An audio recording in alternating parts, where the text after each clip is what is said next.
শুটিংয়ের সেটে গেলে তৃপ্তি ডিমরি যেন একেবারেই ভিন্ন মানুষ হয়ে ওঠেন। তিনি নিজেই এ কথা স্বীকার করেন। তিনি বলেন, কাজে যখন থাকি তখন একেবারে চরিত্রে ডুবে যাই, আর এটাই আমাকে আত্মবিশ্বাসী করে তোলে। সুস্বাস্থ্য ও সুন্দর ত্বকের জন্য পর্যাপ্ত ঘুম খুব জরুরি।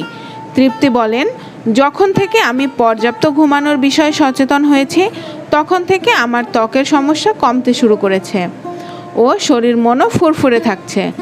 সুন্দর ত্বক পেতে হলে দুশ্চিন্তামুক্ত থাকতে হবে, আর ভালো ঘুম হলে শরীর শক্তি ফিরে পাবে, যোগ করেন তিনি। ভারী মেকআপে ইতস্তত করলেও পোশাক আশাক নিয়ে নিরীক্ষা করতে একেবারেই ভয় পান না এই নায়িকা।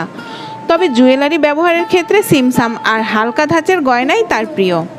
কখনো যদি ভারী মেকআপ করতেই হয় তখন নজর দেন চোখের সাজে। ডিমরির বোল্ড আই মেকআপই বাজিমাত করে দেয়।